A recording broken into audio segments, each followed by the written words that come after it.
If you have ever gone to bed feeling that the day slipped through your fingers like sand, if you have ever thought that you would begin properly on Monday, if you have ever watched someone else seem to draw extraordinary richness from the same 24 hours you were given and wondered how they do it, then this book was written for you.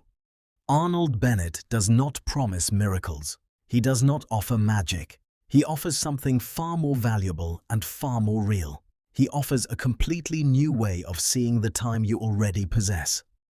And that changes everything. We begin exactly where Chapter 1 begins, with the most astonishing fact of human existence. You already have all the time there is. The only question remaining is what you will do with it. Chapter 1. The Daily Miracle. If there is a single chapter in the entire library of self-help and personal development literature that deserves to be printed in large letters and hung on the wall of every person who has ever felt that they did not have enough time, it is this one. Chapter 1 of How to Live on 24 Hours a Day is, in its original form, barely a handful of pages. And yet, it contains one of the most clarifying and liberating ideas you will ever encounter. An idea so obvious that it seems impossible it could be transformative, and yet so consistently overlooked that it changes everything when finally and truly understood. The idea is this: you already have all the time there is. Every morning, before you are fully awake, before the day has begun to demand anything of you, something remarkable happens. 24 hours are placed into your hands. Not approximately 24 hours. Not 24 hours minus the cost of being you. Exactly 24 hours. The same number that was placed into the hands of every philosopher and every monarch, every artist and every laborer, every person who ever changed the course of human history, and every person who went about their days without leaving a trace. 24 hours. Identical to yours. Not 1 minute more. Bennett opens the chapter by engaging seriously with the most common metaphor for time, the idea that time is money. He does not dismiss it. He says that there is real truth in it and that one can learn something from pressing the metaphor. So let us press it as he does and see where it leads. Imagine that every morning, upon waking, a sum of money equivalent to 24 hours is deposited into your account. You cannot accumulate it. Whatever is not spent by midnight is simply gone. You cannot borrow against tomorrow's deposit. You cannot save today's surplus for a rainy day. You receive exactly what you receive, and then it is over, and tomorrow you receive it again, until one day you do not. Now imagine that you have been receiving this deposit every morning of your entire adult life, and that you have, for the most part, spent it without thinking. Not carefully, not wastefully in any dramatic sense, just without thought, without intention, without choosing where it goes. You come to the end of each day not quite sure what happened to it. You know it was spent because it is gone. But the accounting is blurry. This, Bennett says, with characteristic directness, is the situation most people are in. Not through laziness in the crude sense, not through any fundamental failure of character, but through a simple and almost universal failure of attention. The hours are there, they are used, but they are not really lived. Bennett then makes a distinction that is, in some ways, the pivot around which the whole book turns. He distinguishes between the working hours and all the other hours. The working hours, he says, are spoken for. They are the hours you give to your occupation, your livelihood, whatever it is that earns you your place in the world. These hours have a master. They are not, in any deep sense, yours. You are their steward, not their owner. But the other hours, the hours before work begins and after it ends, the hours of the commute, the hours of the evening, the hours of the weekend, at least for those who have them. These hours are different. Nobody has a claim on them except you. No employer, no client, no obligation of professional necessity. They are yours in a way the working hours are not. And most people, Bennett points out with gentle precision, are spending them as though they were nothing. More than nothing. Most people are spending them as though they were the least valuable portion of the day. As though the working hours were the real hours, the hours that count, and these other hours were merely the spaces between the real hours. The padding, the waiting. And this is the misunderstanding that the chapter sets out to correct. Bennett makes an argument that seems almost too simple when you first hear it, but deepens the more you sit with it. He says that the hours outside of work are not the spaces between living. They are, in fact, the hours most fully available for living. They are the hours in which you are free, in which no external authority is directing the use of your attention, in which you can, if you choose, turn your mind and your energy toward anything you genuinely care about. The person who arrives home from work at 6 in the evening and goes to bed at 11 has 5 hours. 5 hours in which to read, to think, to learn, to create, to connect with the people they love, to tend the garden of their inner life. 5 hours is not nothing. 5 hours multiplied by the working days of a year becomes an extraordinary quantity of time. Time enough to read many books. Time enough to learn a new subject with real depth. Time enough to develop a skill, cultivate a practice, pursue a genuine passion. But here is the thing. Only if those hours are inhabited. Only if they are entered with at least a portion of the consciousness and intention that the working hours receive. Bennett uses an image that is beautiful in its simplicity. He talks about a man who has 2 lives, his professional life, which takes place during the working day, and his personal life, which takes place in the remaining hours. And he observes that most people invest the whole of their conscious energy in the professional life and treat the personal life as a kind of afterthought, as something that happens by default, as what remains when the real demands have been met. But the personal life, he says, is not the afterthought. It is the point. The working life is the means. The personal life is the end. And when you confuse the means for the end, when you give everything to the instrument and nothing to the purpose, something goes deeply and quietly wrong. This is not an argument against work. Bennett is not saying that professional commitment is misplaced. He is saying something subtler and more important. He is saying that the hours outside of work deserve the same quality of attention, the same sense of purpose and engagement that we give to the hours inside it. Not the same content. The content can and should be entirely different, but the same quality of presence, the same sense of being actually there. He then does something that is characteristic of his approach throughout the book. He takes the inspiring philosophical point he has just made and brings it down to earth with a very practical question. If you had 90 minutes each weekday evening, not all 5 hours, just 90 minutes, and you spent those 90 minutes on something you genuinely cared about, something that stretched your mind and enriched your inner life, what might change over the course of a year? Over 3 years? Over a decade? The answer, when you think about it honestly, is quite a lot. 90 minutes each weekday evening, consistently applied over a year, amounts to nearly 400 hours. 400 hours of sustained, intentional engagement with a subject of your choice. That is more than many people spend in formal education over the same period. That is enough to develop real competence in a new skill, to read deeply in a field that fascinates you, to cultivate a practice that would genuinely transform the texture of your daily experience. And that is just 90 minutes out of 24 hours. Out of the hours that most people currently spend in ways they cannot clearly account for the next morning. The chapter ends not with a prescription but with a provocation. Bennett asks you to consider what your life would look like if you began. Not revolutionized everything overnight. Not redesigned your entire existence according to some optimized blueprint. Simply began. took a small and honest first step toward inhabiting the hours you already have. It is a question that stays with you. And if you let it stay long enough, it connects, quietly and inevitably, to the next great question the book raises.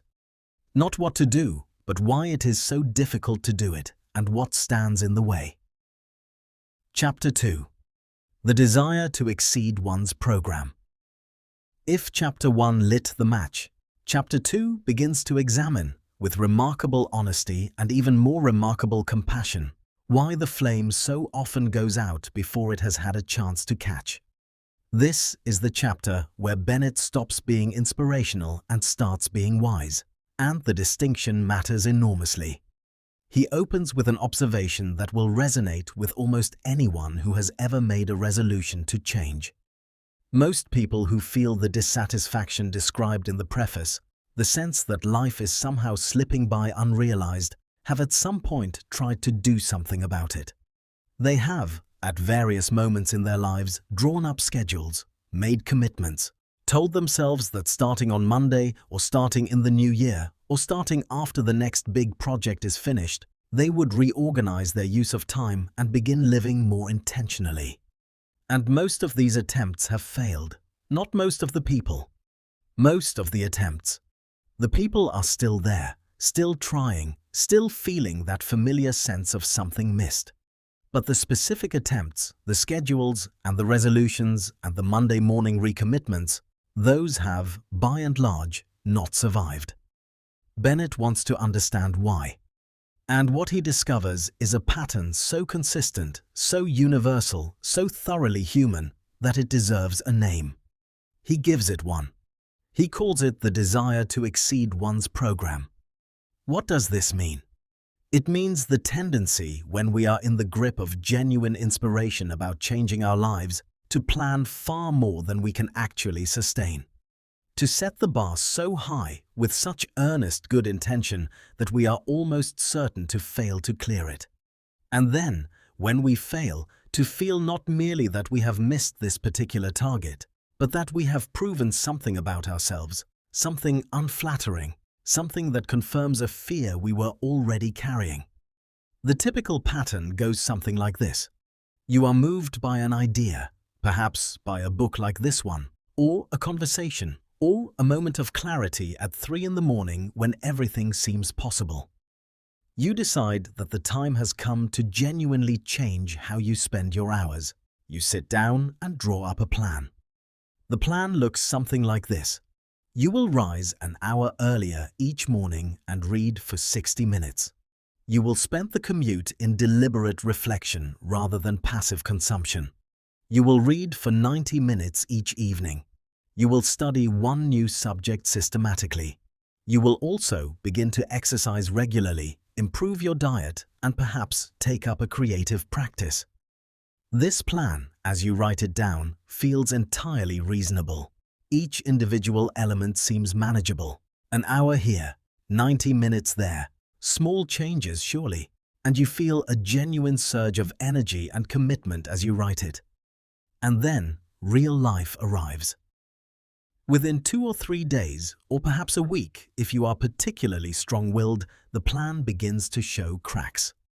You miss the morning hour because you did not sleep well. You skip the evening reading because something came up, or because you are genuinely tired and the thought of sitting with a difficult book feels more punishing than restful.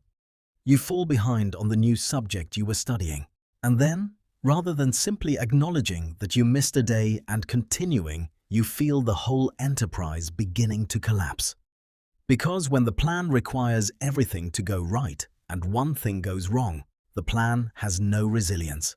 It was built for perfect conditions, and perfect conditions do not exist. Bennett's diagnosis of this pattern is characteristically precise. The problem, he says, is not lack of desire. The desire is real. It is palpable. It was real when you made the plan, and it may still be real now, even as the plan collapses. The problem is not willpower exactly, though willpower is finite, and we will discuss this more. The problem is a misunderstanding of how sustainable change actually works. Sustainable change does not come from grand gestures. It does not come from total overhauls and comprehensive redesigns.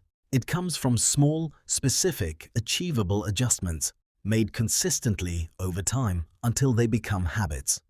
And habits, once established, require no willpower to maintain, because they have become part of the natural pattern of the day.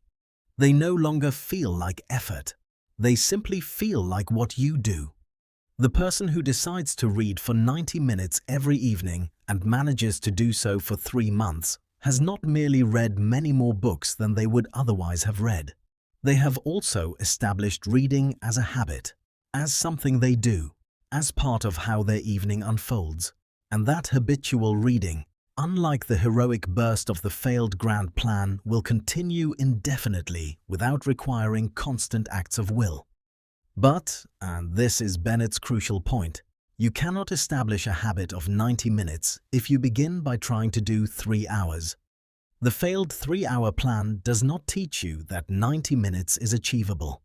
It teaches you, or seems to teach you, that you are not the kind of person who reads in the evenings. And that lesson, once learned through failure, is harder to unlearn than almost anything else. So the prescription is this: begin with less than you think you can manage. Far less. Begin with 30 minutes. With a single practice, one change, one reclaimed portion of the day. Establish it. Let it settle. Let it become normal. Let it stop requiring effort. And then, and only then, consider adding to it.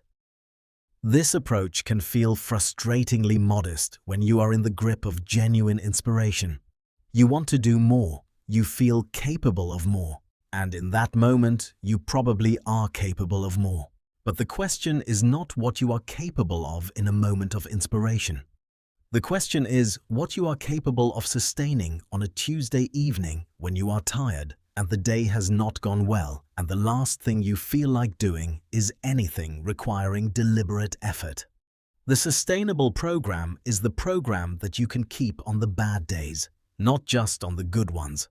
Bennett also addresses, in this chapter, the question of what you should actually do with the reclaimed hours, what kind of activities are worth filling them with.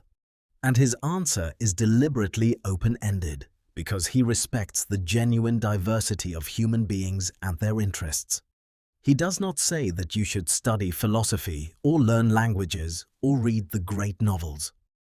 He says you should do something that genuinely engages your mind, something that is more than passive reception, something that makes you think, feel, reflect, or create. The specific content matters less than the quality of engagement. An hour spent genuinely absorbed in something, truly present with it, wrestling with it, moved by it, is infinitely more valuable than 3 hours spent in a kind of ambient, unfocused drift through content that passes in front of you without really landing anywhere. He also introduces here an idea that will become increasingly important as the book progresses. The idea that there is a difference between killing time and using it. Killing time, in Bennett's sense, is what you do when you are simply trying to get through the hours until some other state arrives, until sleep, until the weekend, until the holiday. Using time is what you do when you are genuinely engaged with what you are doing, when the thing itself matters to you, when you are present rather than merely waiting. And the beautiful paradox of this distinction is that killing time is exhausting. Genuine use of time is energizing. Most people have had the experience of spending an evening in genuinely absorbing activity and arriving at bedtime feeling more refreshed than if they had spent the same hours in passive and aimless distraction. The mind is not a machine that wears out with use. It is something more like a muscle, one that strengthens with appropriate exercise and atrophies with disuse.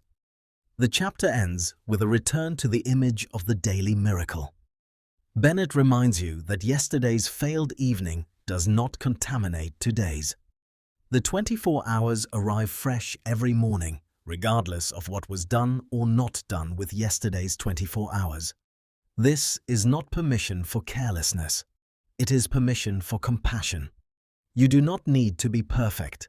You do not need to have never failed. You need only to begin again, with somewhat more wisdom than last time, and somewhat more honesty about what a sustainable program actually looks like for you in your life, with your particular combination of energies and limitations. And before beginning again, there are several important precautions to take. Chapter 3. Precautions before beginning. The very title of this chapter is a small act of wisdom. In a book about using time better, Bennett devotes an entire chapter to what you should do before you actually begin using time better. And far from being a delay or an evasion, this turns out to be one of the most practically important chapters in the entire book. Because the precautions Bennett outlines here are precisely the things that determine whether the new program will take root and flourish or wither within weeks of its tentative beginning. The first and most fundamental precaution is deceptively simple.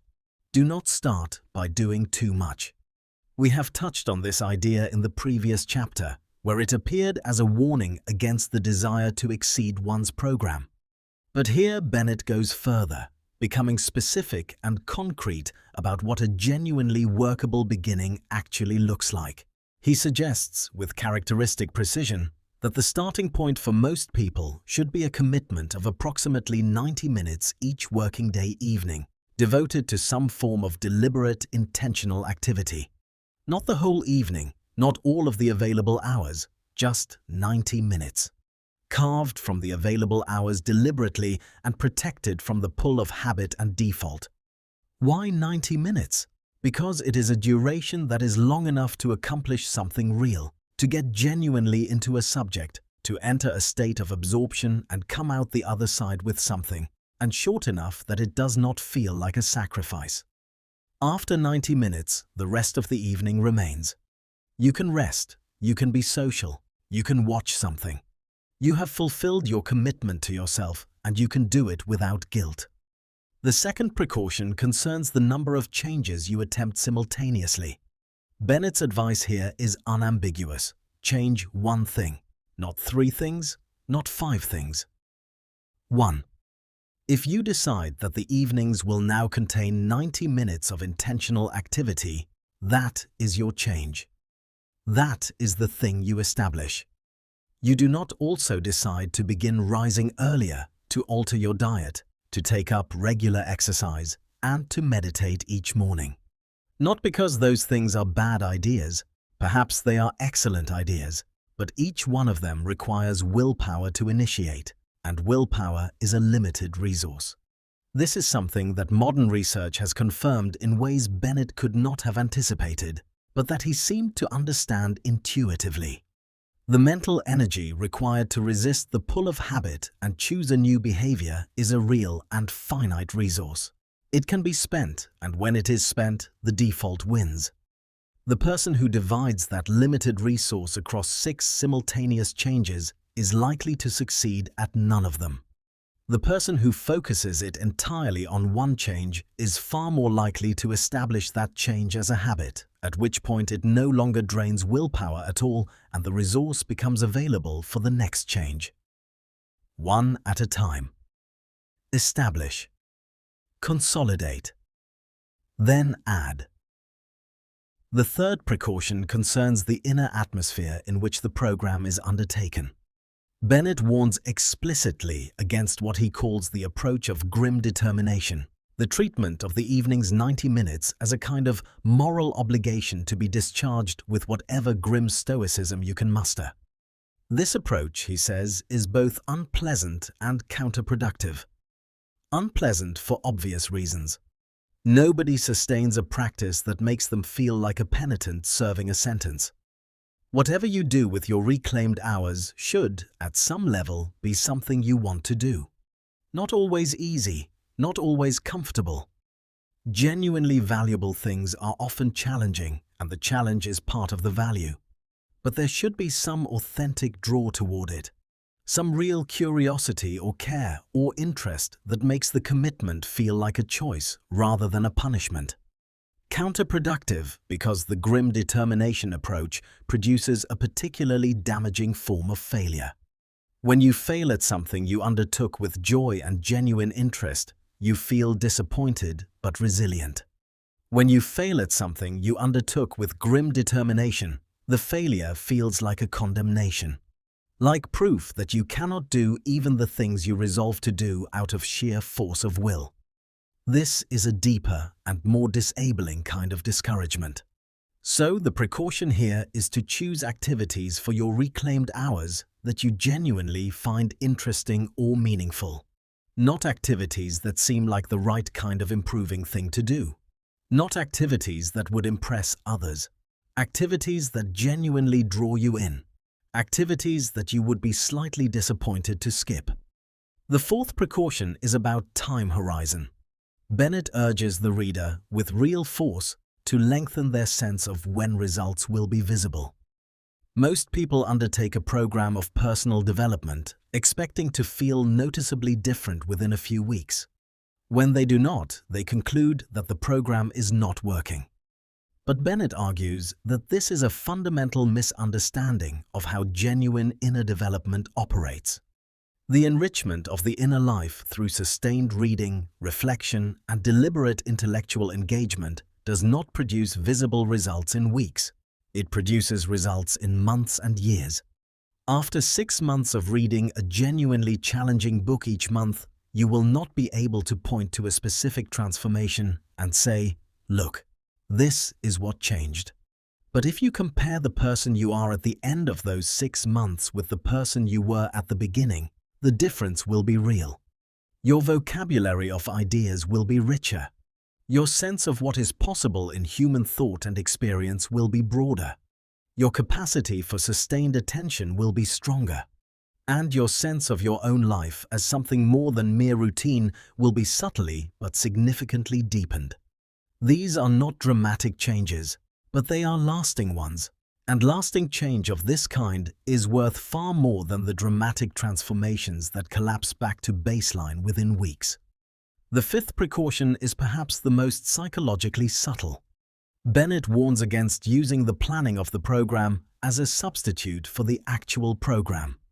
There is a kind of person who becomes very busy thinking about how to best use their time, researching methods, drawing up schedules, reading books about productivity and personal development, but who never quite gets around to the actual activity that all of this thinking is supposed to enable.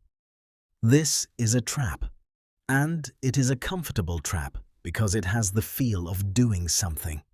The person who spends their evenings reading about how to read better or researching the best system for organizing their self-improvement efforts has the pleasant sensation of being on the threshold of great things while remaining very comfortably where they were.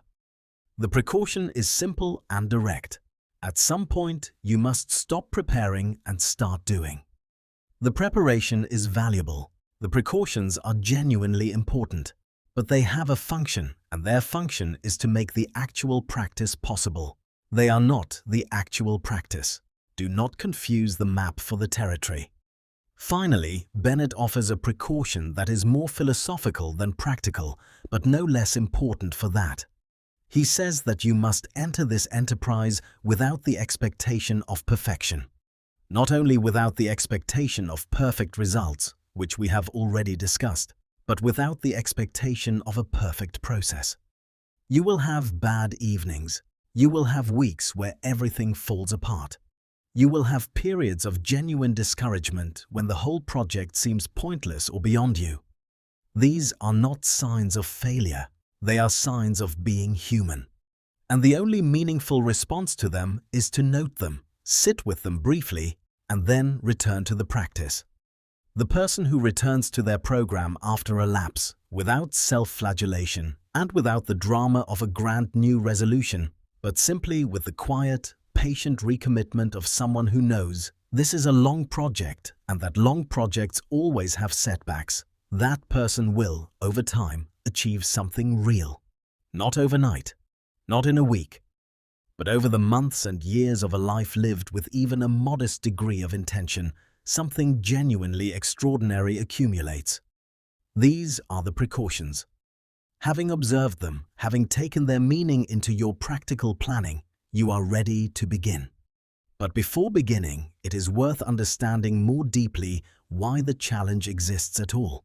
Why, given that the hours are there and the desire is real, do most people still find it so difficult? The answer to this question is the subject of the next chapter, and it is one of the most illuminating things Bennett has to say. Chapter 4. The Cause of the Difficulty. This is the chapter where Bennett moves from the practical to the philosophical, and in doing so reveals something about the way most people structure their inner lives that is so clearly true, once stated, that it is almost startling to realize you had never articulated it to yourself before. He begins with a question. Why is it difficult? Not why do specific evenings go wrong, not why does a particular resolution fail, but why, in the deepest sense, do most people find it so genuinely hard to inhabit their own hours with intention? The hours are there, the desire is real, the intelligence is sufficient. So, what is the obstacle?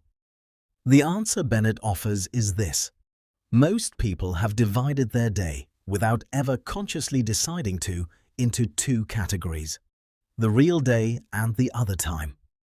The real day is the working hours, the hours of professional occupation and obligation. These are the hours that count. These are the hours in which you are expected to be present, alert, purposeful, and engaged. These are the hours that define you, in the eyes of the world and often in your own eyes, as a functioning, contributing, serious person.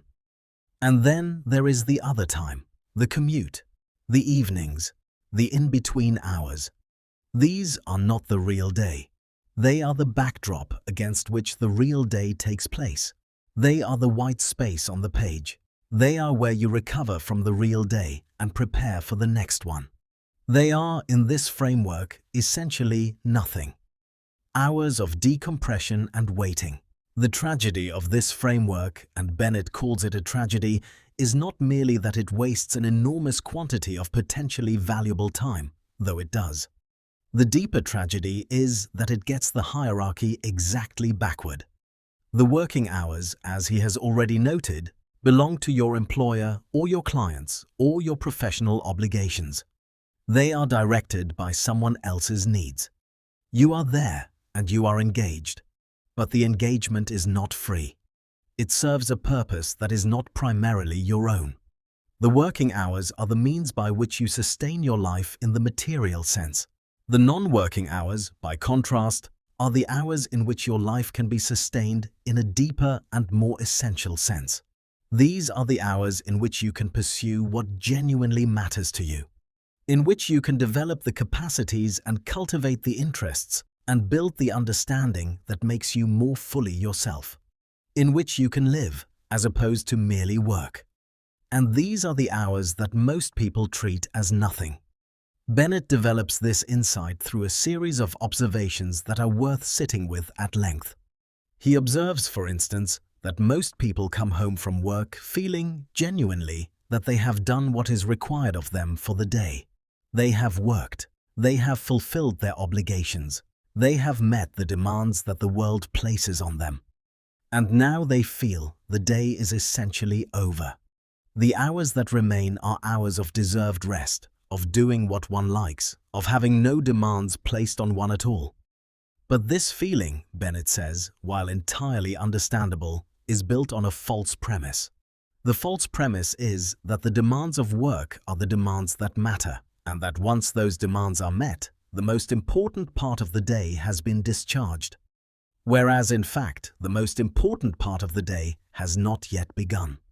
The part of the day in which you are truly free, in which nobody has claims on your attention except yourself, that part of the day is what is about to unfold.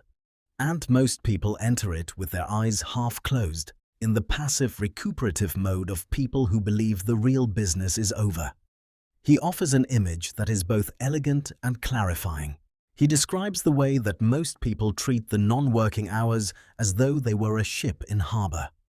In harbor, a ship does not need to exert itself. It is moored. It is at rest. its engines can be quiet, and this is appropriate. But the problem, Bennett says, is that many people seem to think that harbor is the ship's natural state, that the port is where the ship is supposed to be, and that the sea, the open water of the genuine living, is something visited only reluctantly and occasionally. The reality, of course, is that the ship was built for the sea. The harbor is necessary, as recovery and refueling and preparation are necessary. But the sea is the point. This metaphor, like all of Bennett's best images, has immediate practical implications.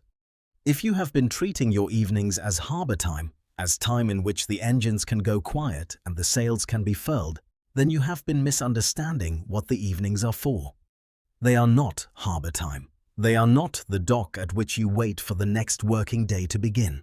They are the sea itself, the open water, the place where you can actually go somewhere. But there is a more specific cause of the difficulty that Bennett identifies in this chapter, one that is particularly relevant to the commute. He observes that the time spent traveling to and from work is, for most people, among the most thoroughly wasted in the entire day. Not because it is short. For many people, the commute is a substantial portion of their waking hours, but because it is treated almost universally as dead time. Time that does not count.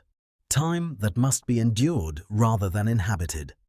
The commuter who sits on a train for 45 minutes twice a day, 5 days a week, is spending 7.5 hours per week in transit. 7.5 hours per week amounts to roughly 360 hours per year. 360 hours per year is, by any measure, a significant quantity of time. It is more than enough to read many substantial books. It is more than enough to engage in the kind of sustained mental reflection that Bennett has been describing. It is more than enough to learn the fundamentals of a subject that has always interested you. And most people spend it staring at their phone, or reading headlines, or simply sitting in that particular variety of blankness that the commute seems to invite. Not because they are unintelligent or because they do not want something better from their lives, but because the commute has been categorized as dead time, and in that category it is difficult to act otherwise. The cause of the difficulty in its deepest form is thus a perceptual one. It is not a lack of time. It is a failure to see the time that exists. It is the habit of treating certain hours as real and certain hours as nothing, when the truth is that all hours are real and all of them are equally available for the living of a genuine life. Change this perception, even partially, even tentatively, and the entire landscape of a day begins to look different. The commute becomes an opportunity. The evening becomes a space of genuine possibility. The hours that were nothing become the most important hours in the day. But changing a perception is not the same as changing a habit. And the next question is how?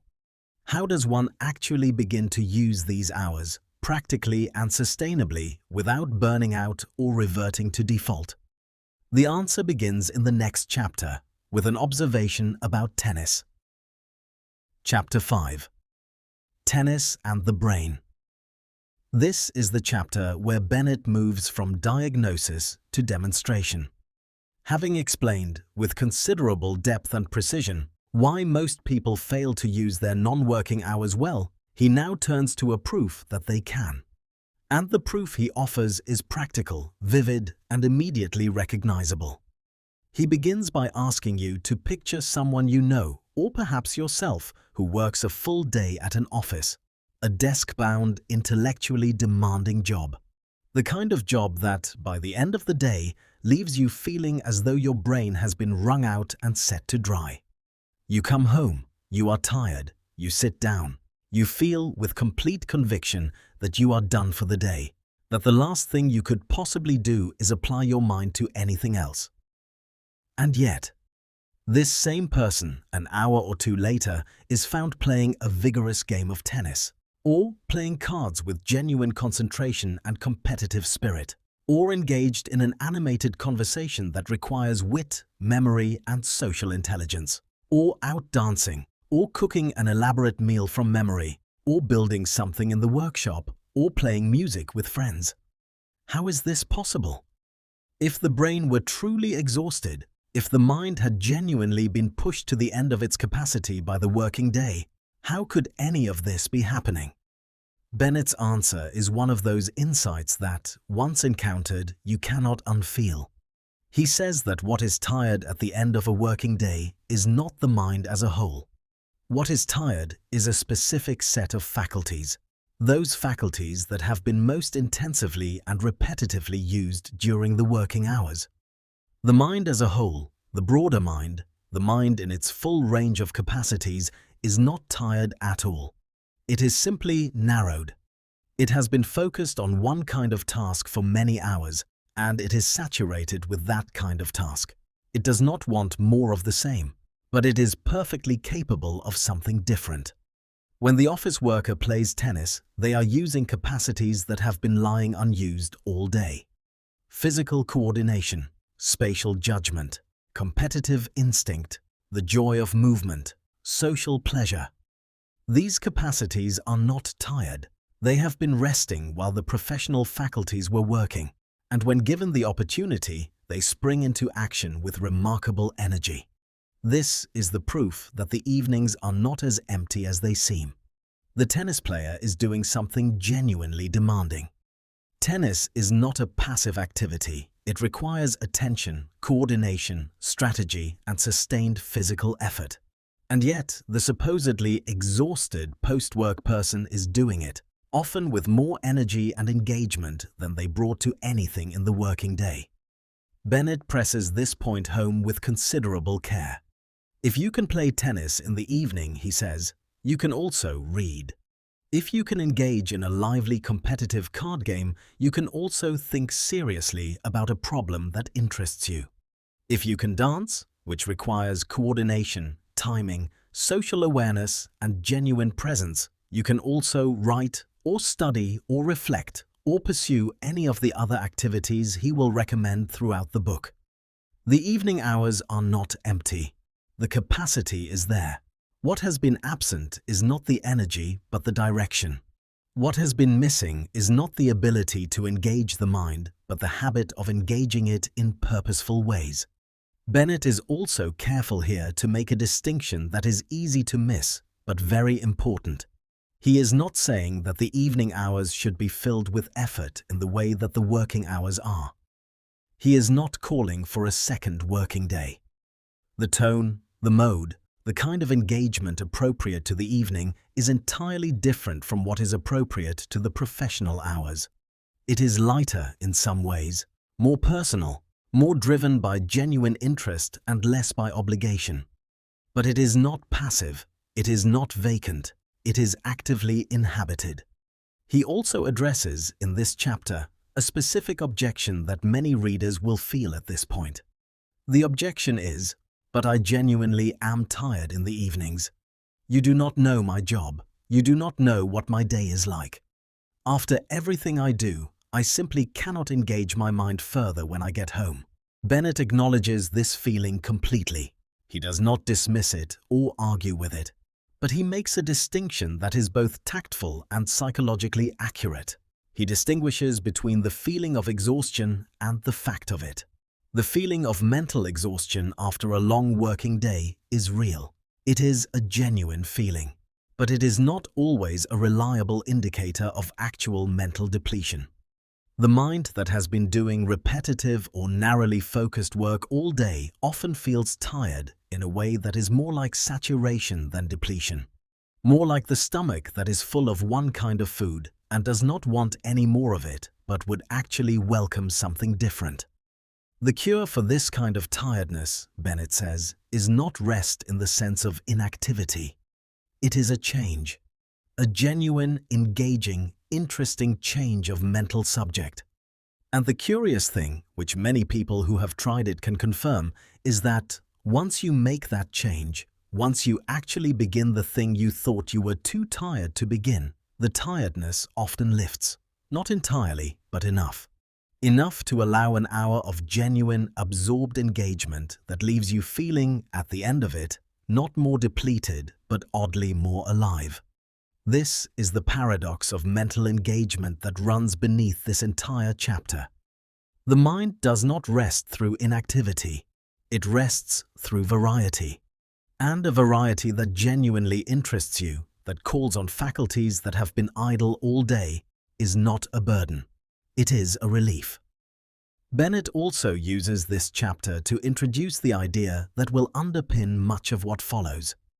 The idea that the mind, like any other capacity, grows stronger through appropriate use. The person who exercises their capacity for sustained attention, for genuine reflection, for deep engagement with ideas, is developing something. Not just accumulating information, but building a faculty. And a faculty, once built, makes everything easier. The reading that was effortful at first becomes absorbing. The reflection that was difficult to sustain becomes natural. The cultivation of the inner life that seemed like a project becomes simply the way you live. This is why Bennett's book is not, in the deepest sense, about time management.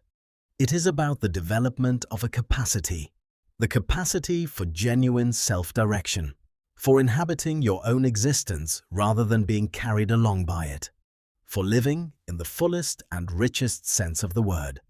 And the tennis player, bouncing across the court with energy and commitment after a full working day, is proof that this capacity exists in almost everyone.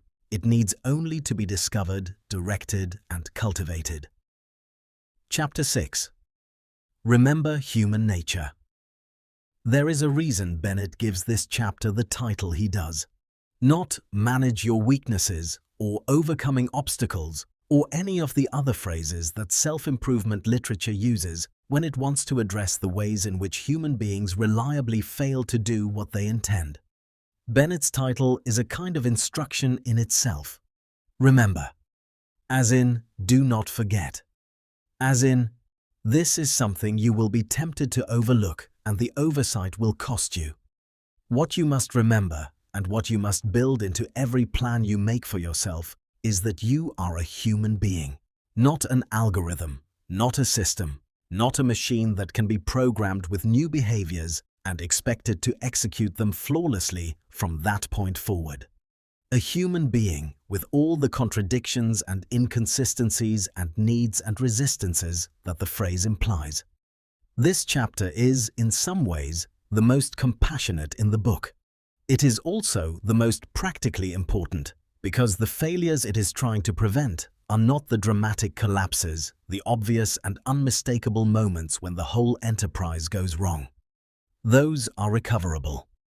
The failures Bennett is guarding against in this chapter are the subtle ones, the small erosions, the ways in which a good intention gradually deflates until it has disappeared entirely, and you are left not knowing quite how it happened. He begins with the observation that most people who embark on a program of self-improvement, including the specific program he has been outlining in this book, approach it with something like moral seriousness. They make a commitment. They keep a record of it, internally if not externally. They hold themselves to it, and when they fail to meet it, they feel that they have done something wrong. Not just made a mistake, but committed a small moral failing. They have failed to be the person they committed to being. This attitude, Bennett says, gently but firmly, is the enemy of sustainable change, because it transforms every lapse, every missed evening, every week where everything fell apart into a moral event. And moral events are exhausting and discouraging in a way that practical setbacks are not. The alternative he recommends is to treat the program as exactly that. A program. A practical arrangement. Not a moral commitment, not a proof of character. A plan. Plans go wrong. Plans require adjustment. Plans have better and worse weeks. None of this says anything about character. It simply says that plans encounter reality, and reality is variable. When you miss an evening of your planned reading, you have not failed. You have had an evening where reading did not happen. The following evening, reading can happen. The ledger does not accumulate debts. Each evening stands alone. This is not permission for carelessness. It is not encouragement to treat the program lightly or to let lapses multiply until the practice has quietly died without anyone officially announcing its funeral. It is rather an argument for a specific quality of self-relation in the undertaking, a quality that is firm but not rigid, committed but not grim, honest about lapses but not crushed by them. Bennett then identifies several specific expressions of human nature that any honest program must account for. The first is the tendency toward all-or-nothing thinking. The person who has committed to 90 minutes of reading per evening and one evening manages only 30 minutes tends to experience this as a partial failure, which then becomes a pretext for skipping the next evening entirely, since they cannot do it properly anyway. This is all-or-nothing thinking, and it is extraordinarily common and extraordinarily destructive. The alternative is proportional thinking. 30 minutes of reading is not a failure. It is 30 minutes of reading. It is 30 minutes more than you would have read if you had skipped entirely. It is 30 minutes that keep the habit alive. It is, in fact, a small success, and it should be recognized as one. Bennett's advice here is to always do something, even if you cannot do the full planned amount. 5 minutes of reading is better than no minutes. 20 minutes of reflection is better than 0. The thing you must never do is let a partially kept commitment become an excuse for no commitment at all. The second expression of human nature Bennett addresses is what he calls spiritual pride. This is the tendency, once you have begun to use your time well and to develop your inner life, to feel superior to those who have not made similar choices.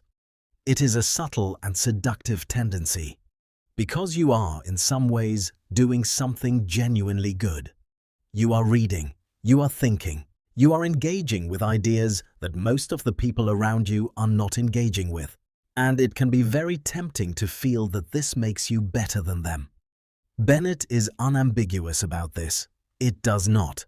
And the moment you begin to feel that it does, you have misunderstood the entire enterprise. The purpose of developing your inner life is not to win a competition with those around you. It is to become more fully yourself, to live more richly and deeply in the particular life you have. The moment it becomes about comparison, about being better than, the inner enrichment has been converted into ego, and ego is a poor substitute for genuine growth. He extends this warning into the social dimension. The person who has recently discovered the joys of serious reading or evening reflection very often feels an urge to share this discovery with everyone they know, to recommend books, suggest practices, tell friends about the transformation they are experiencing. This is well-meaning. It usually comes from a genuine desire to share something that has been beneficial. But it is also, Bennett points out, often unwelcome and rarely helpful. People change when they are ready to change. They change on their own terms and in their own time. They do not change because someone who has recently become enthusiastic about personal development tells them they should. In fact, the evangelical self-improver often has the opposite effect from the one intended, inspiring resistance rather than adoption.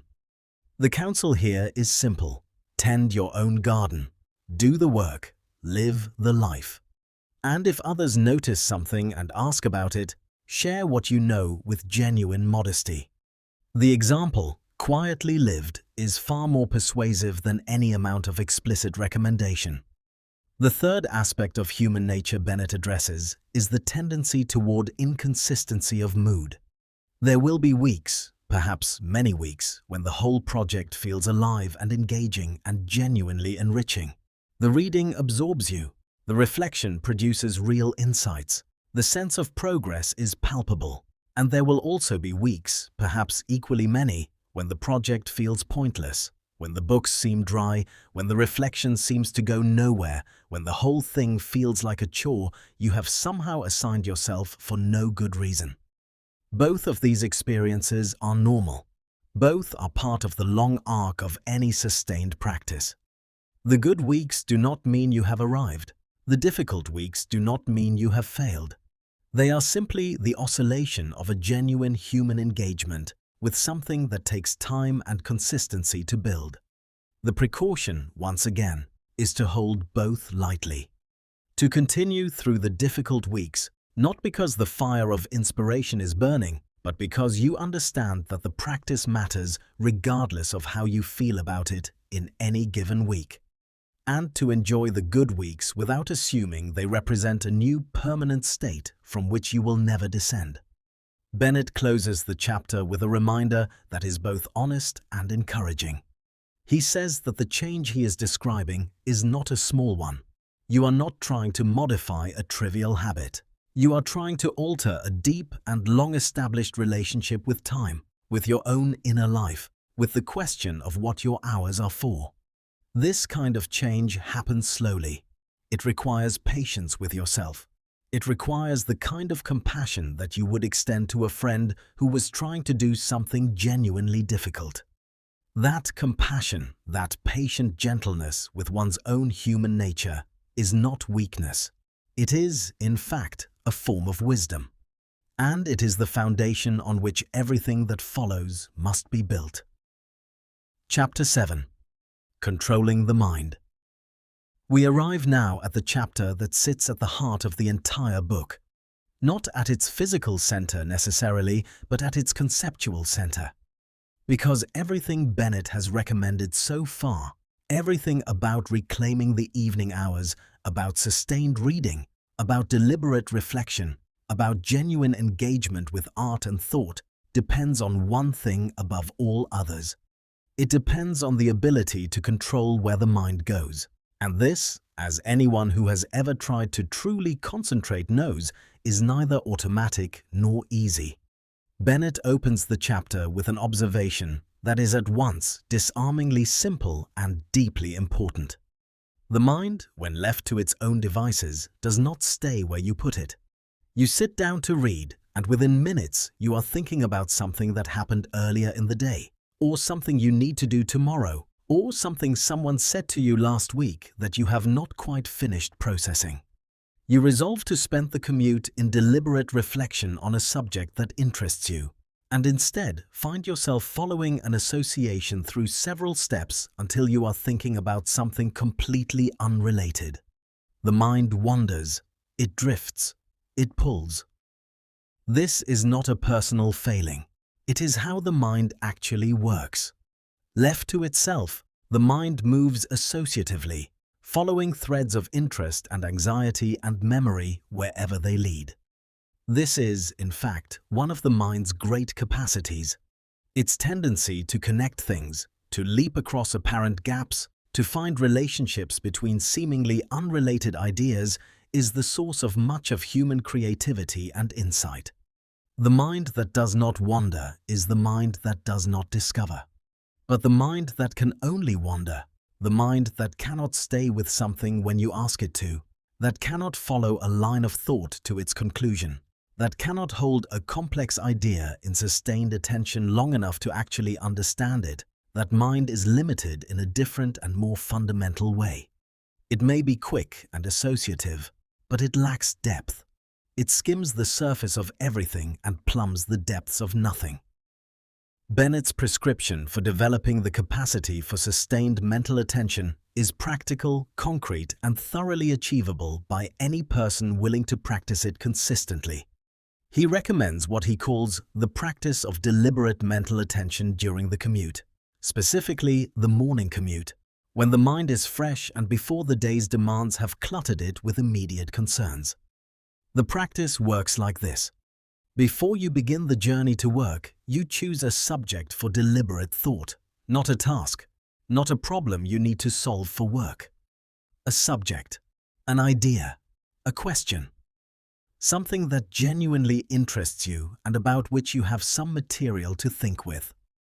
Perhaps it is a philosophical question you have been wondering about. Perhaps it is an idea from the book you are currently reading. Perhaps it is a problem in your personal life that deserves more careful thought than you have given it. Perhaps it is simply a question about the world that you find genuinely interesting. You choose this subject before you begin the journey, and then, for the duration of the journey, you give your attention to it. Not by reading about it, not by writing about it, simply by thinking about it, by following the thought where it goes, by holding the question in front of you and letting your mind work on it, attentively, deliberately, and with genuine engagement. When the mind wanders, which it will, you bring it back. Gently, without self-criticism, without frustration.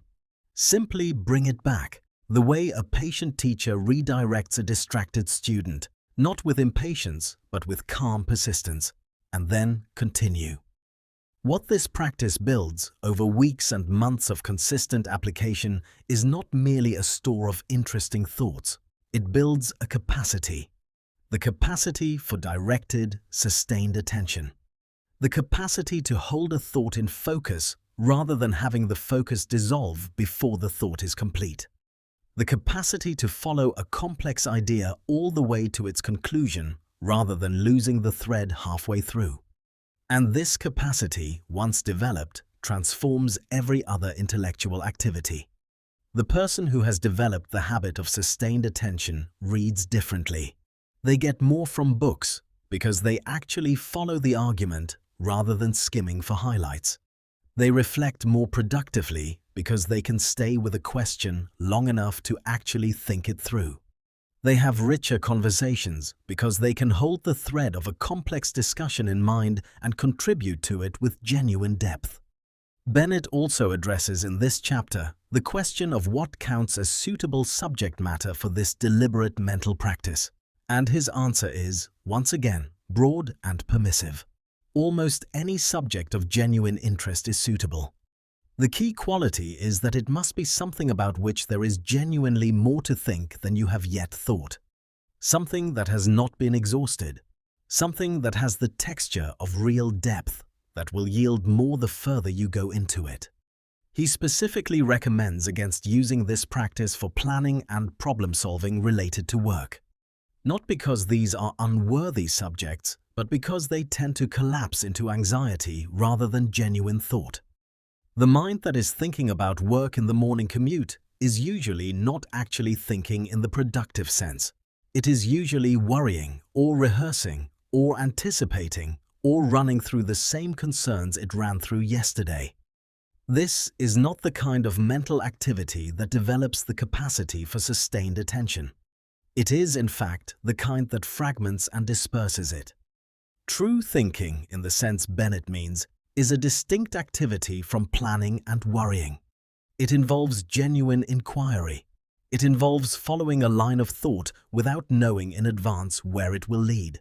It involves the willingness to arrive at a conclusion you did not expect, or to realize that the question you thought you were asking was not quite the right question, and then to reformulate it and continue. This quality of genuine inquiry is what distinguishes the mind that is alive and growing from the mind that is merely busy. And it is what the practice of deliberate mental attention during the commute is designed to develop. Bennett closes the chapter with a vision of what the person who has developed this capacity actually experiences as they move through the ordinary hours of their day. They experience the world as denser, fuller, more interesting, because they have the capacity to actually attend to what is in front of them, to actually take it in, to actually think about it, rather than passing through it in the fog of distraction that is most people's default mode. This, more than any specific content or specific skill, is the deepest gift of the practice Bennett recommends. Not more information, not better planning, but genuine presence. The lived experience of being actually here, in your own life, attending to your own experience, with the full and directed force of a mind that has learned to be where you send it. Chapter 8. The Reflective Mood. There is a particular kind of thinking that is different from problem-solving, different from planning, different from analysis, and different even from the deliberate attention to ideas that Bennett described in the previous chapter. It is quieter than all of those, more personal, more inward, And it is, in some ways, the most neglected form of mental activity in most people's lives. Bennett calls it the reflective mood, and in devoting a chapter to it, he is making a claim that most productivity-focused books would never make. He is saying that the time you spend quietly reflecting on your own life, not planning it, not optimizing it, but genuinely thinking about it, about who you are, about what you care about whether how you are living is consistent with what you value, is not idle time. It is among the most productive time you can possibly spend. The chapter opens with a question that is as simple as it is revealing. When, he asks, do you actually think about your life? Not manage it, not schedule it, not review your to-do list or plan your next week, but actually think about it in the deep sense, about what it means, about the kind of person you are becoming, about whether the choices you are making, the habits you are forming, the things you are giving your energy to, are adding up to the kind of life you would choose if you were choosing consciously. Most people, if they are honest, would have to answer, rarely. Perhaps occasionally, on certain sleepless nights when the mind turns uninvited to larger questions. Perhaps in the wake of a significant event, a loss or a change or a moment of sudden clarity. But regularly, deliberately, as a cultivated habit, almost never. And yet, Bennett argues, without this kind of regular reflection, experience cannot become wisdom. Things happen to you every day in abundance. You encounter people, ideas, challenges, moments of beauty and moments of frustration. You make decisions. You have reactions, you feel things. But if you never stop to ask what any of it means, if you never hold your own experience up to the light and look at it carefully, it simply accumulates without being understood. It becomes a pile rather than a structure, a mass of events without a shape. The person who reflects on their experience regularly is doing something that the unreflective person is not doing. They are processing. They are finding the meaning in what happened. They are asking what it says about the world, about other people, about themselves. And through this processing, they are converting raw experience into understanding. And understanding is, ultimately, the basis of everything. He uses a beautiful and precise image to illustrate this. He compares the unreflective person to someone walking through a magnificent building without ever looking up. All the architecture is there, all the detail, all the grandeur, all the intention of the design. But if you walk through with your eyes on the floor, it might as well not be there. The building has not failed. The person has simply not attended. The reflective mood is the act of looking up. Practically, Bennett recommends several specific moments in the ordinary day that are well suited to this kind of reflection. The first and most important is the evening commute home from work. He distinguishes this carefully from the morning commute, which he has already suggested is better used for the more active practice of deliberate mental attention to ideas. The evening commute, by contrast, is the right time for something gentler and more personal. For taking stock. For running back over the day in a spirit not of self-criticism or performance review, but of genuine curiosity. What happened today? What did it mean? What did I feel and why? What did I see or hear or read that is still sitting with me? He also recommends evening walks where circumstances allow.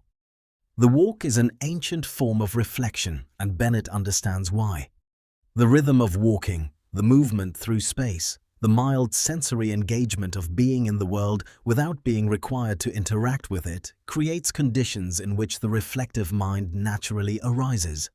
You are not still enough to fall asleep and not occupied enough to prevent thought.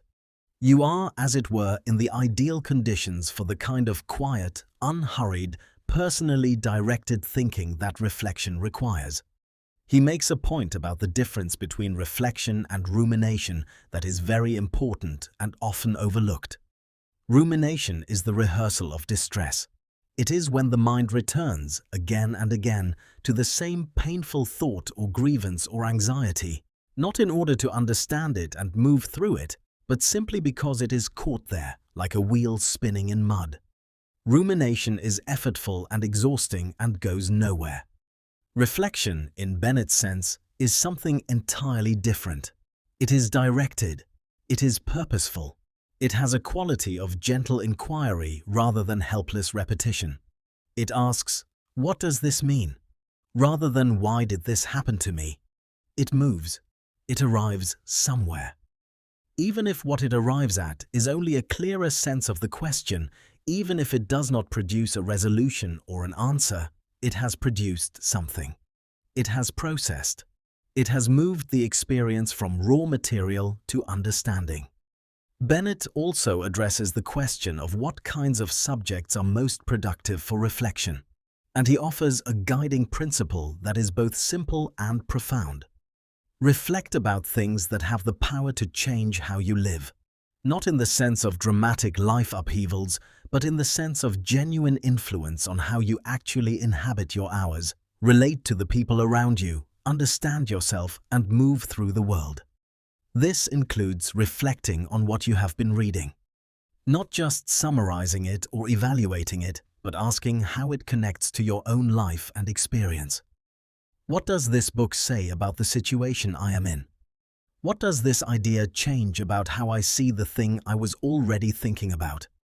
This kind of reflective reading, where you bring yourself to the text and ask what it has to say to you specifically, produces a depth of engagement that passive reading cannot approach. It includes reflecting on significant interactions and relationships, not in the gossip sense, not in the rehearsal of grievance sense, but in the sense of genuine interest. What did I learn from that conversation? What does this person's way of seeing the world tell me about my own? What might I do differently next time? And it includes reflecting on the larger arc of your own life, not with anxiety, not with the dread of someone taking stock and finding it wanting, but with the genuine interest of someone who finds their own existence, for all its ordinariness, genuinely fascinating. Who are you becoming? What do you care about really? Are the things you spend your hours on the things you actually value? If not, what is the gap and what might close it? This chapter also contains one of Bennett's most important and most counterintuitive arguments. In a world that tends to value external activity over internal life, taking time to sit quietly and think about your own existence can feel self-indulgent, even slightly shameful. As though you are stealing time from the world's demands to indulge a private luxury. Bennett rejects this view with considerable force. The inner life, he says, is not a retreat from the real world. It is the source from which all genuine engagement with the real world flows. The person who does not tend their inner life does not thereby have more to give to the outer world. They have less. Because without regular reflection, without the processing of experience into understanding, the outer life becomes reactive. Automatic. Driven by habit and reflex rather than by genuine, informed, chosen response.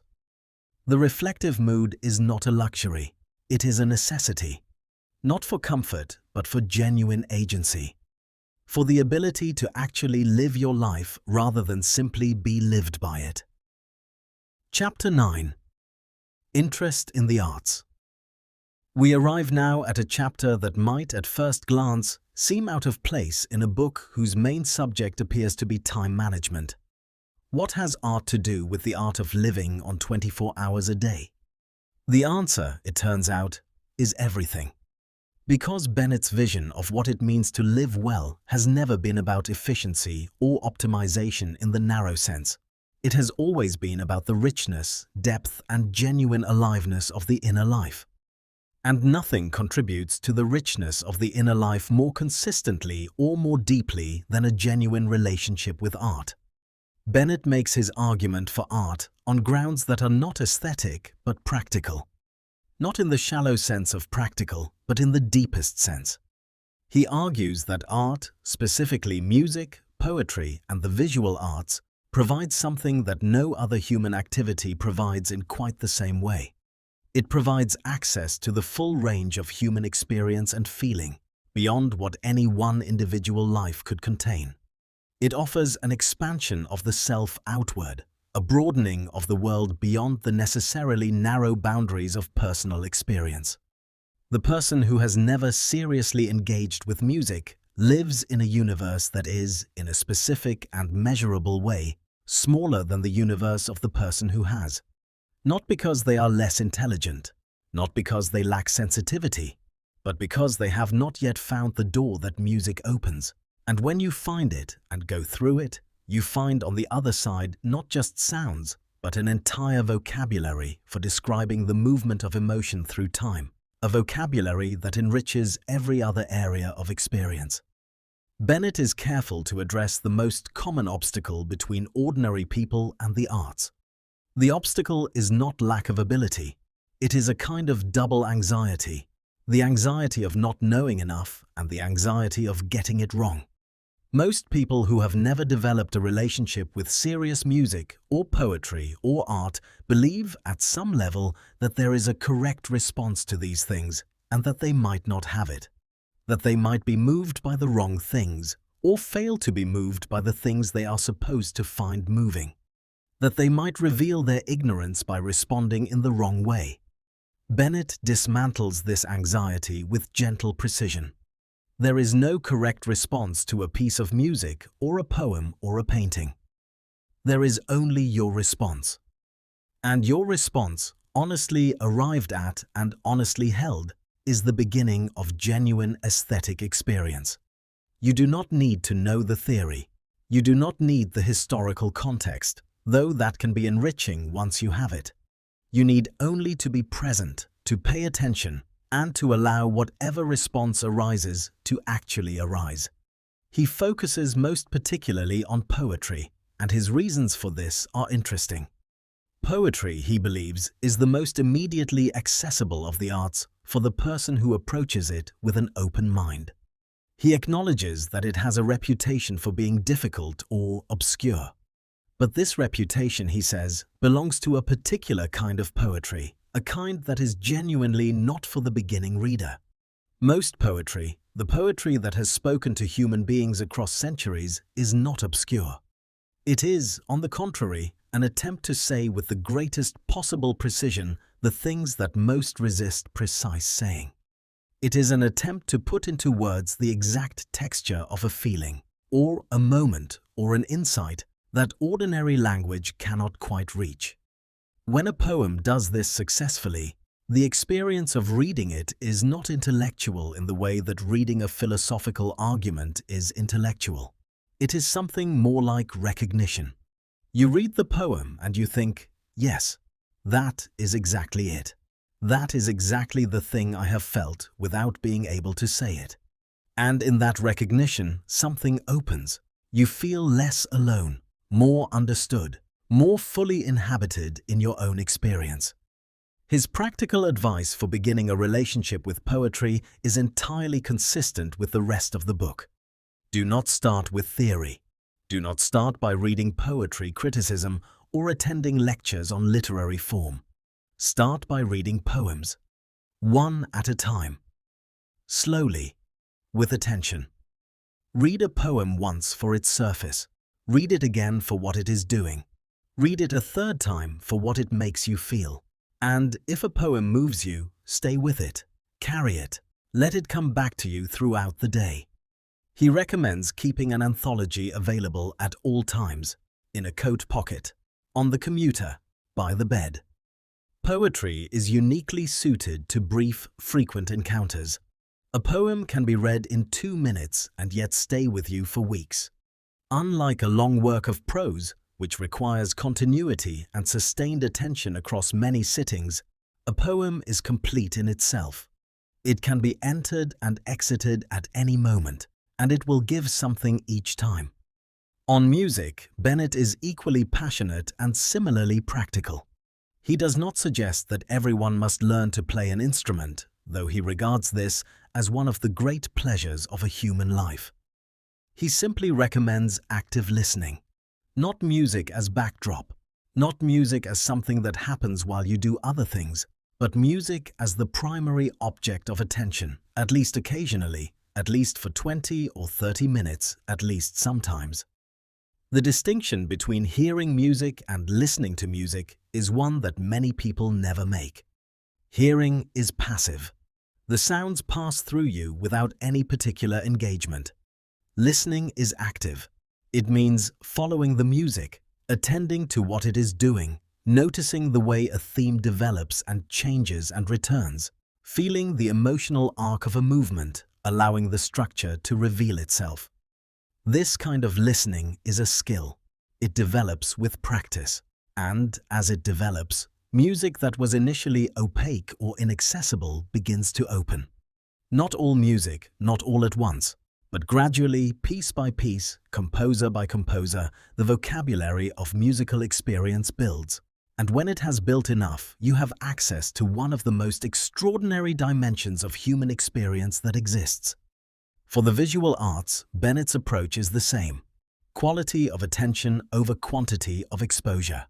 Rather than walking through an entire gallery in an afternoon and seeing nothing truly, he recommends choosing one work, one painting, one sculpture, and giving it your full attention for as long as you can.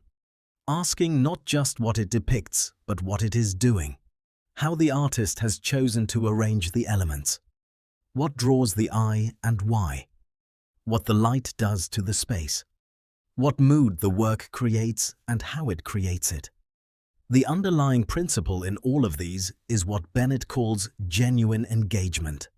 You can be physically present in a gallery without seeing. You can sit through a concert without listening. You can read the words of a poem without attending. The body can be in the room while the mind is elsewhere. And if the mind is elsewhere, the experience leaves nothing behind. But when you bring your genuine, directed, patient attention to a work of art, even briefly, something happens. You are enlarged. Your sense of what is possible in human experience widens. Your vocabulary for understanding and describing your own inner life deepens. And your capacity for the kind of rich, full presence that is the mark of a truly lived life grows. This is why the arts have a place in a book about time. Not as a reward for being productive, not as an entertainment for the weekends, but as one of the primary means by which a human being becomes more fully human. Chapter 10. Nothing in life is humdrum. If the previous chapter was about looking outward toward the great achievements of human creative expression, this chapter is about looking at what is closest to you and seeing it, perhaps for the first time, as it actually is. It is the chapter where Bennett makes his most radical claim, though he makes it quietly, without fanfare, in the way that the most radical things are often best said. The claim is this: everything is interesting if you attend to it properly. Not everything is equally interesting. Not everything rewards attention in the same way.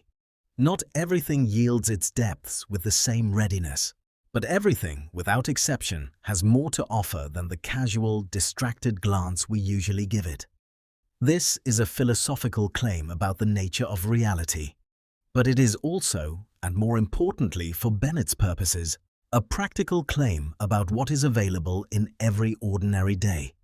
It says that you do not need special circumstances, special access, special resources, or special knowledge to begin living a richer inner life. You need only to practice the art of attention, to really look at what is already in front of you.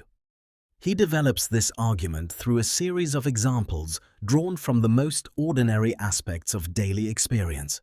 He describes the commuter who travels the same route to work every morning, through the same streets and past the same buildings, and who has, by virtue of pure repetition, stopped seeing any of it.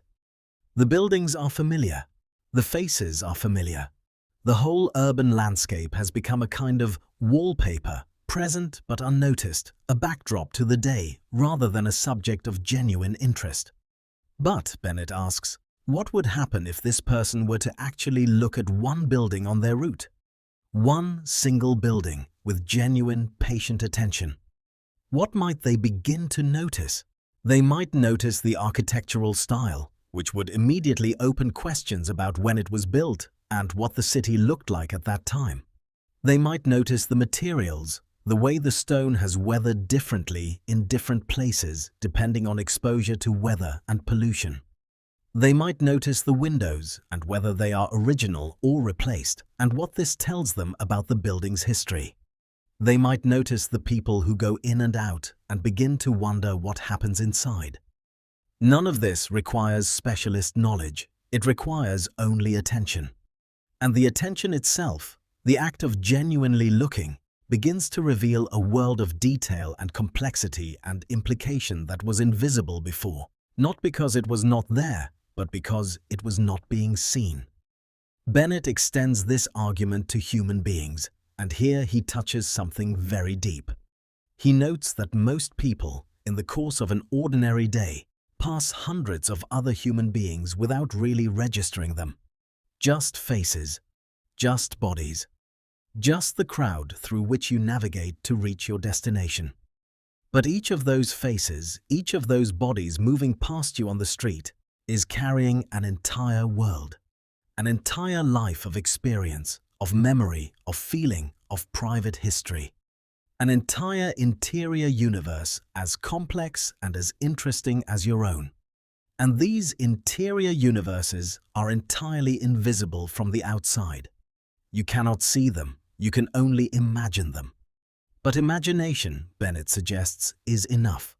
The person who has cultivated the habit of genuine curiosity about other human beings, who allows themselves to wonder about the lives behind the faces they pass, is not only living in a richer experiential world. They are also developing a quality of empathy and understanding that enriches every relationship they have. Because the same imaginative engagement that you practice with strangers can be brought to the people you actually know. And when you bring it to the people you know, your relationships deepen.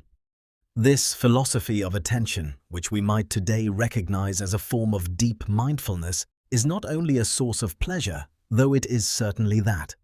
It is also a continuous source of education. The person who is genuinely curious about the world, about how things work and why they are the way they are and what they mean, is learning all the time. Not just from books, but from the inexhaustible textbook of ordinary experience. The building on the commute becomes a lesson in architectural history. The face of a fellow commuter becomes a meditation on the variety of human experience. The cloud formation outside the office window becomes an inquiry into meteorology. The conversation overheard in a coffee shop becomes a window into a way of life entirely different from your own. None of this is dramatic. None of it requires special effort or special equipment. It requires only the decision, made again and again until it becomes habit, to actually be present, to actually notice, to actually attend to what is in front of you, rather than passing through your own life in the comfortable fog of distraction that is most people's default mode. Bennett also makes, in this chapter, a crucial distinction between two very different forms of engagement with the world. The first is curiosity. The second is anxiety. Both involve attention. Both involve a heightened relationship with what is happening around you. But they produce entirely opposite inner states. Anxiety is attention in the service of threat detection. It scans the environment for danger. It finds problems. It anticipates things going wrong. It produces a constant low-level state of vigilance and dread. Curiosity is attention in the service of wonder. It scans the environment for interest. It finds questions. It anticipates discovery. It produces a constant low-level state of openness and aliveness. The difference between living primarily in one or the other of these modes is the difference between a life that feels threatening and a life that feels interesting. The world presents the same raw material to both. What transforms it is the quality of attention you bring. Bennett is not naive about this. He does not suggest that you can simply decide to be curious rather than anxious and have it be so. Anxiety is often deep and not a matter of simple choice. But he does suggest that the cultivation of curiosity, the deliberate practice of genuine attention and openness, can gradually shift the balance. Not overnight, not through a single act of will, but over time, through consistent practice, The habit of finding things interesting tends to become stronger than the habit of finding things threatening. This is, in the end, what the philosophy of nothing in life is humdrum is really about. It is not a statement about the world. The world contains genuinely dull things as well as genuinely fascinating ones. It is a statement about attention, and it is an invitation to discover what becomes available when you begin to bring to your own ordinary days even a fraction of the quality of attention that Bennett has been describing. Chapter 11. Serious Reading. Everything in this book has been building towards something. Every chapter, from the opening vision of the daily miracle to the cultivated attention of the reflective mood and the spirit of curiosity described in the previous chapter, has been preparing the ground for what Bennett considers the most important single practice available to the person seeking to enrich their inner life. That practice is serious reading. Let us be clear at the outset about what Bennett means by serious reading, because the word serious carries a great deal of weight in his usage, and it is worth understanding precisely what it does and does not mean. It does not mean reading that is joyless. Bennett is too wise and too honest to recommend anything that smacks of medicine taken without pleasure. He knows and says explicitly that a reading practice built purely on grim duty will not survive. It does not mean reading that is academically credentialed or approved by some external authority. Bennett has no interest in telling you what you ought to read according to a canon prescribed by educational institutions. It does not mean reading that is difficult for difficulty's sake, designed to test your tolerance for obscurity or your willingness to endure dense prose for the sake of appearing cultivated. What serious reading means, in Bennett's usage, is reading that genuinely engages and challenges the mind. Reading that takes you somewhere new, that introduces you to ideas or perspectives or ways of seeing the world that you did not previously have, and that leaves you, when you finish, meaningfully different from how you were when you began. Changed, even if only slightly, in how you understand something. Enlarged, even if only a little, in the range of your sympathies or the depth of your comprehension. Serious reading, in this sense, can take many forms. A biography that illuminates the texture of a life very different from your own. A history that makes the present more comprehensible by showing how it grew from the past.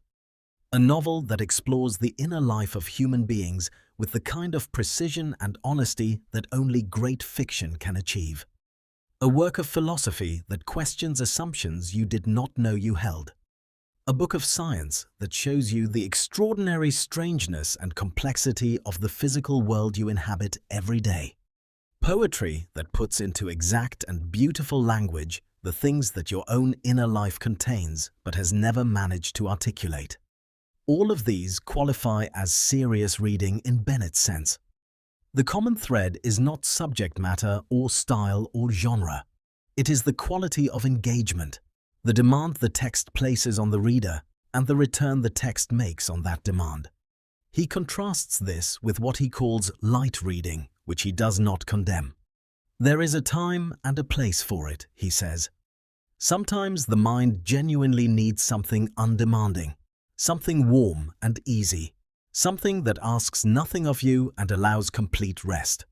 He is not arguing against this. He is arguing that if light reading constitutes all of your reading, or even most of it, you will arrive at the end of years of reading with very little to show for it. Not a single idea that has genuinely taken root, not a single understanding that has deepened, not a single perspective that has shifted. Light reading leaves no sediment. Serious reading does. It accumulates. It builds. Each book, read seriously, prepares you for the next one in ways you may not be aware of at the time.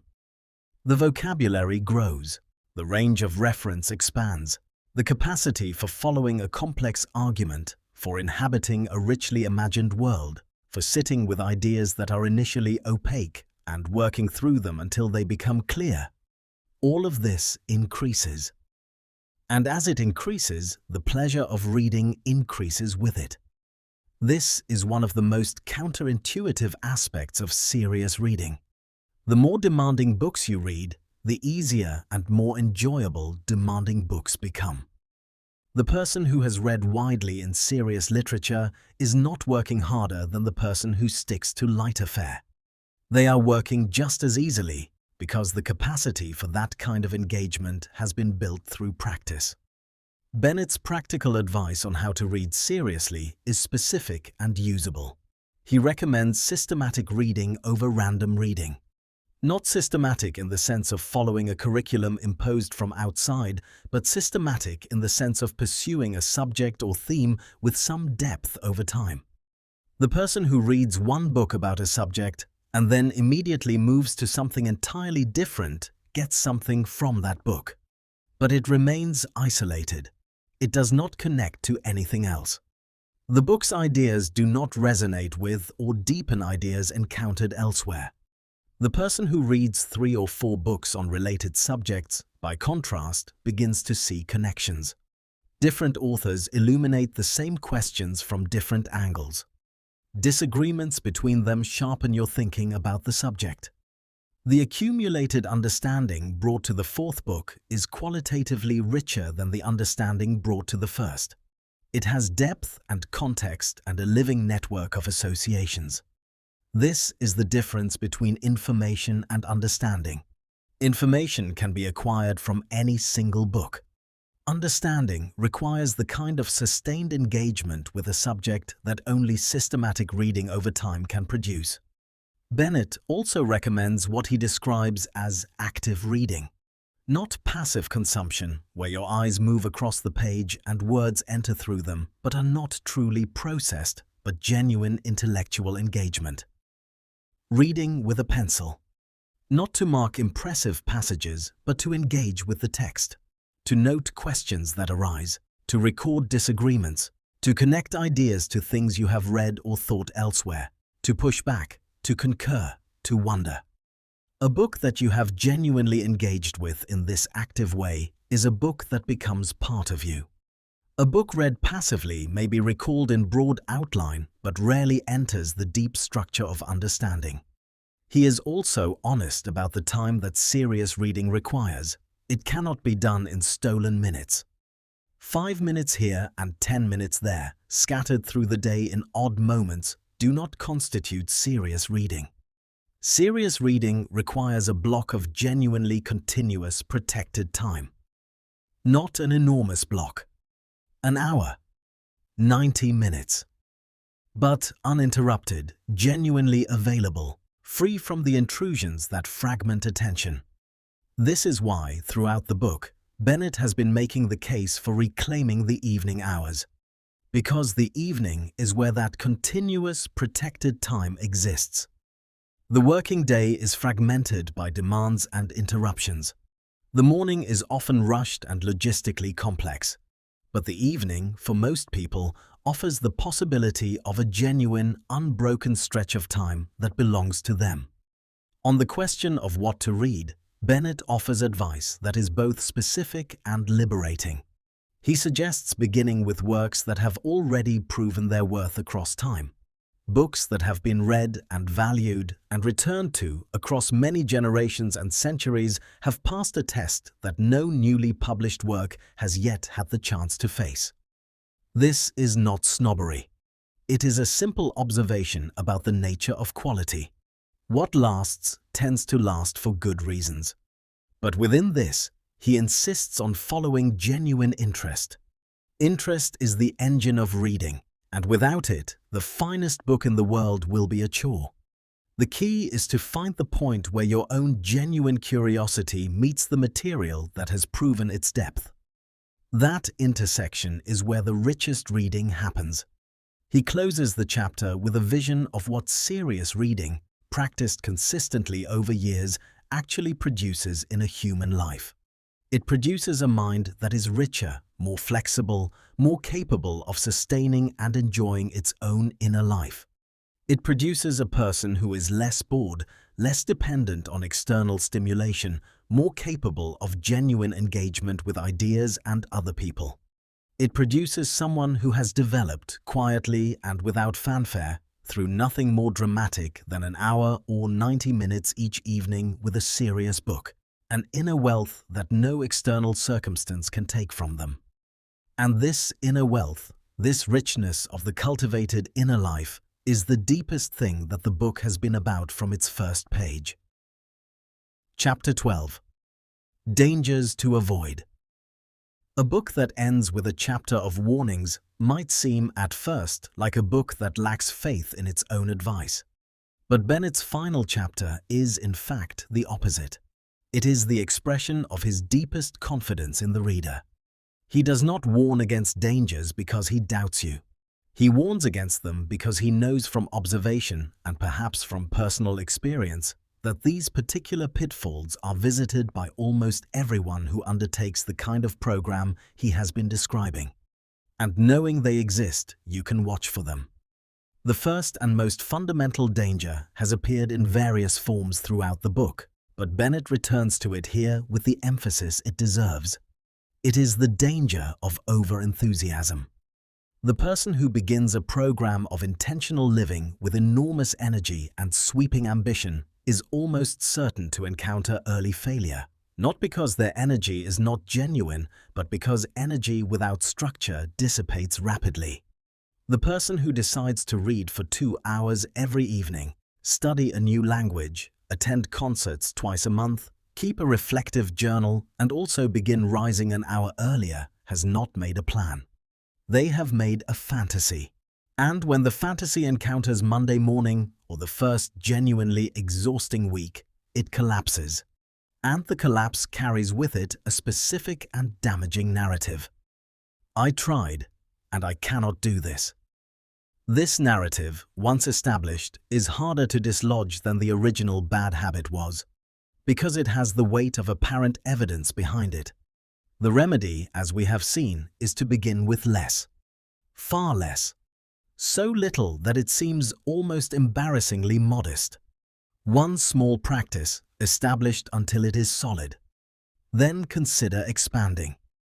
The second danger is one that Bennett calls, with characteristic precision, the danger of the person who talks rather than the person who acts.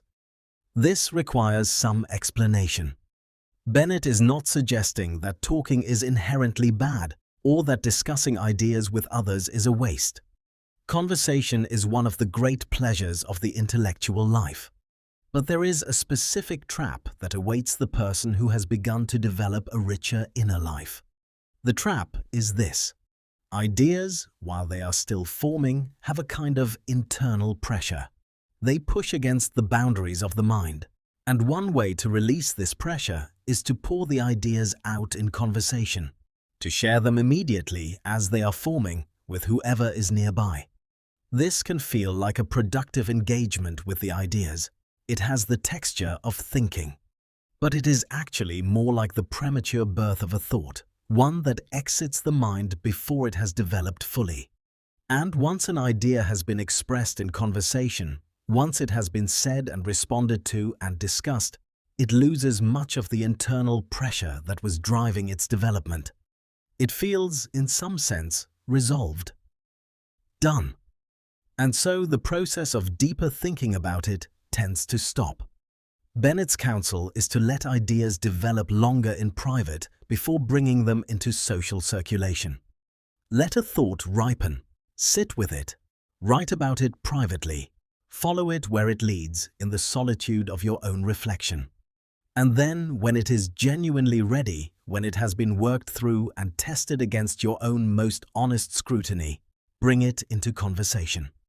The third danger is one that is peculiarly relevant to a book about using time well, and Bennett names it with gentle irony. It is the danger of becoming so interested in the question of how to live well on 24 hours a day that you spend most of those hours studying the question rather than living the answer. In other words, the danger of meta-level absorption. Of spending your reclaimed evenings reading about how to read, or thinking about how to think, or researching the best methods for self-improvement, rather than actually reading or thinking or improving. The method becomes the subject, and the subject that the method was supposed to lead toward, the actual reading, the actual thinking, the actual living, is perpetually deferred. This is a comfortable trap precisely because it has the feel of productive activity. You are doing something. You are engaged. The fact that what you are engaged with is the management of activity rather than the activity itself is easy to miss, especially when you are inside it. The prescription is the same one Bennett has given throughout the book. At some point, stop preparing and start doing. The preparation is valuable, but it is not the thing. The map is not the territory. And the moment you realize you are spending more time on the map than on the territory, it is time to fold it up and begin walking. The fourth danger is impatience. Bennett has addressed this before, but in this final chapter he gives it additional emphasis because it is the danger that most threatens the sustainability of the entire enterprise. The benefits of using your time well accumulate slowly and invisibly. After 2 weeks of serious evening reading, you are not dramatically different. After a month, the difference is still subtle. After 6 months, it is real, but perhaps still not something you could point to explicitly. After 3 or 5 or 10 years, it is extraordinary. But most people measure in weeks and months, and when weeks and months do not produce dramatic results, they become discouraged. They wonder if the effort is worth it. They compare the invested hours to the apparent return and find the return insufficient. Bennett's answer to this is to change the time horizon, not to 3 months, to 5 years, to 10 years. Ask not, "Am I different today than I was a month ago?" Ask, "What will I have built in 5 years of this practice that I would not otherwise have had?" The answer to that question is so large and so compelling that impatience becomes, in comparison, quite small. The fifth and final danger is one Bennett calls smugness, though he discusses it with more subtlety than the word alone suggests. It is not the loud, aggressive self-satisfaction of the obvious braggart. It is something quieter and, in some ways, more insidious.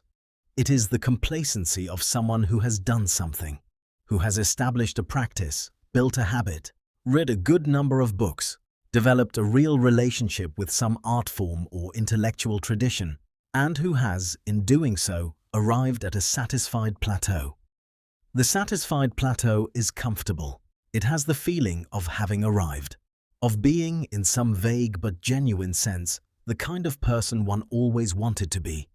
And in the comfort of this feeling, the practice gradually slows. The reading becomes a little less serious, the reflection a little less honest, the engagement with art a little more habitual and a little less genuine. And over time, without any dramatic moment of failure, the vitality of the enterprise quietly leaks away. The remedy for smugness is what Bennett would call, if he were using modern language, the beginner's mind.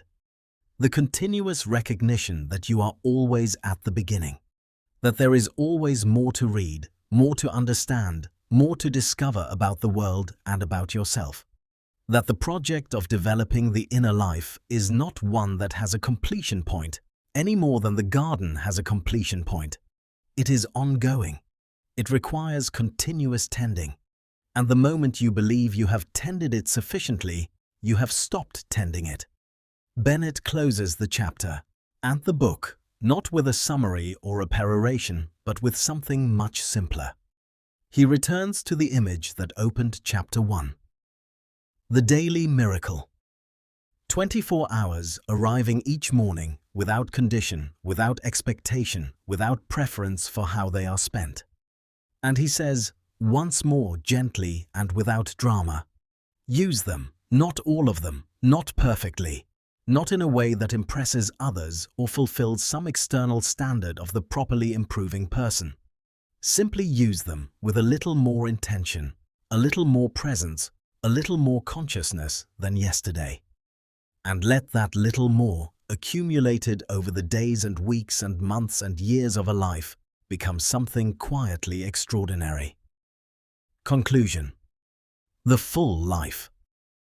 We have now walked through all 12 chapters of Arnold Bennett's quietly extraordinary book. And having walked through them in full, it seems worth pausing to reflect on what the journey has shown us. It has shown us, first, a completely new way of seeing time. Not time as scarcity, not time as the enemy of everything we want to do, not time as the dimension in which we are perpetually behind and perpetually running short, but time as abundance. 24 hours, every single day, without exception, without condition. A gift so consistent and so universal that its very consistency makes it invisible. The daily miracle, as Bennett calls it, is genuinely miraculous. But like most miracles that happen every day, it has been normalized into invisibility. It requires a certain quality of attention, the very quality that this book cultivates, to see it again as what it actually is. It has shown us, second, a set of practical tools for beginning to inhabit that abundance more fully.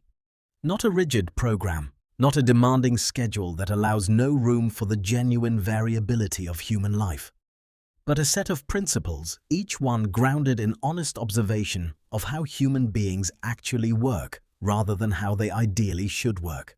Begin with less than you think you can sustain. Establish one practice before adding another. Bring genuine interest rather than grim duty to your reclaimed hours. Take the long view on results. Be patient with your own human nature. Return to the practice after lapses without self-condemnation. These principles are not complicated. They do not require special intelligence or special resources. They require only the willingness to apply them consistently over time.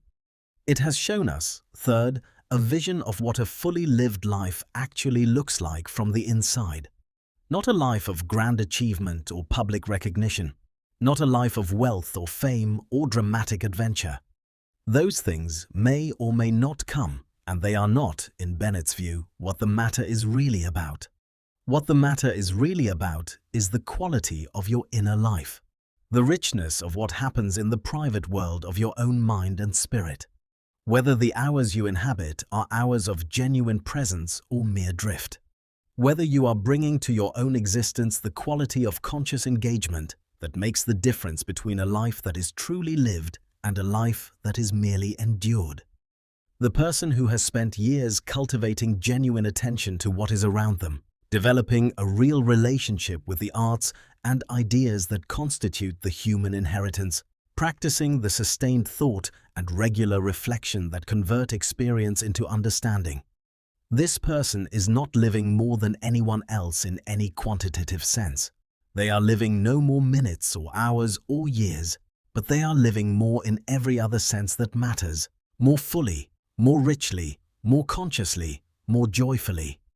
And this, in the end, is what Bennett has been describing from his very first sentence. Not a technique, not a hack, not a system for squeezing more productivity from the finite hours of a day, but a way of being in your own life, present to it, engaged with it, genuinely inhabiting it rather than simply passing through. Arnold Bennett wrote this book in the early years of the 20th century, in a world that was, in many respects, very different from the one in which you are encountering it now. The pace of life was slower. The demands on attention were fewer and less relentless. The machinery of distraction was not yet what it has since become. But the fundamental challenge he was addressing is unchanged. The challenge of being present in your own life, of inhabiting your own hours consciously, of choosing, against the pull of habit and default and easy distraction, to also be alive to the deeper possibilities of the ordinary day. That challenge, if anything, has grown more urgent. The hours are no longer merely spent without intention. They are, in many cases, actively competed for by systems designed specifically to capture and hold attention in ways that produce no enrichment whatsoever. The tennis match, which Bennett described as proof that the evening hours contain real energy, is now contested not just by tiredness, but by an entire industry whose business model depends on the capture of exactly those hours. In this context, the practice Bennett recommends is not merely enriching. It is a form of genuine self-possession, a reclaiming of the hours as your own, a decision to be the author of your own inner life rather than the audience for someone else's. The watch on your wall counts out the same number of hours for everyone. The choices you make within those hours are entirely your own.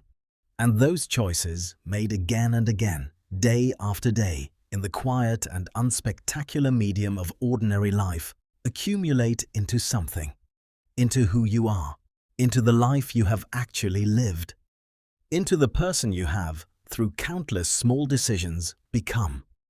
That is the whole of this book. And it is enough, if you let it be, to last and to matter and to shape a life. The daily miracle begins again tomorrow morning. What will you do with it?